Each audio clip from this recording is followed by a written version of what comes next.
Hey everybody, Keith Dotson here in the town of Pulaski, Tennessee, where we have just stumbled across this abandoned motel.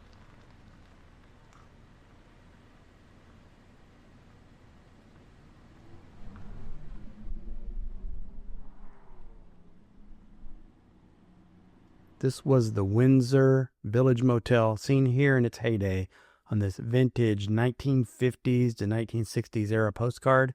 And what's pretty cool is that it was styled to look like an English village. Each little unit had its own unique facade. The postcard lists these amenities. It's just across the street from the United States Post Office. It's 190 miles from Memphis, 130 miles from Chattanooga, 72 miles from Nashville, 140 miles from Birmingham, Alabama. It had 30 rooms, tubs and showers, tiled baths and hot water, heat, carpets, and Simmons furniture and Beauty Rest mattresses.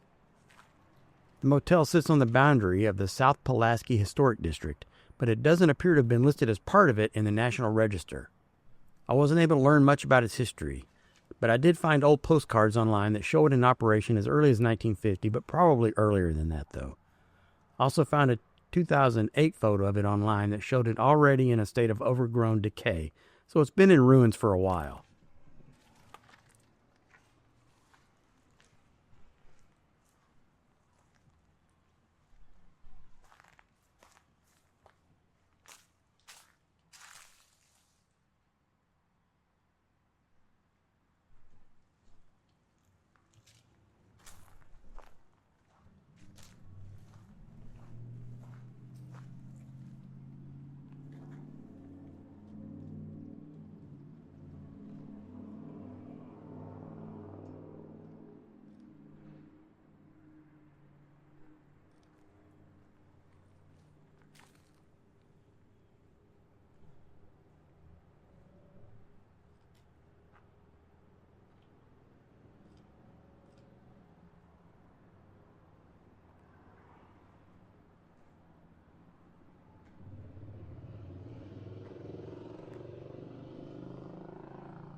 Here are the photographs I took away from this location.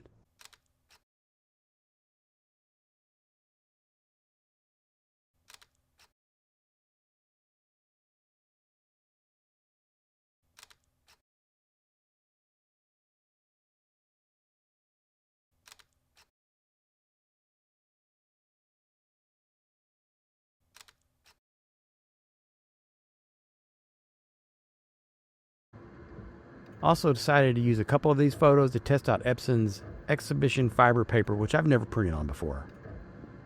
The location was unexpected, but I'm pretty fond of this shot in particular.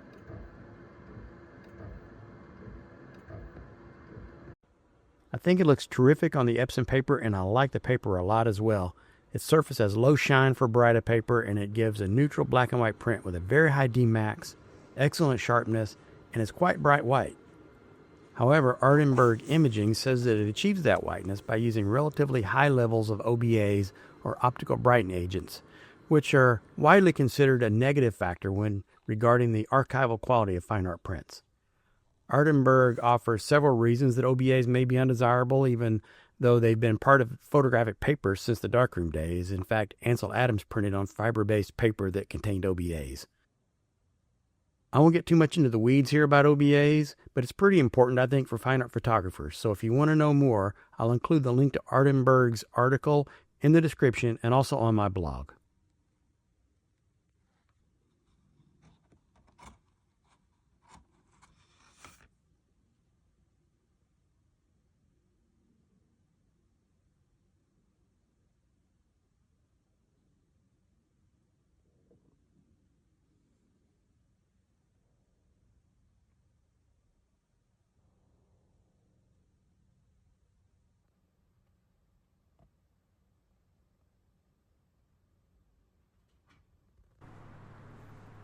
Well, I hope you enjoyed seeing this abandoned place with us.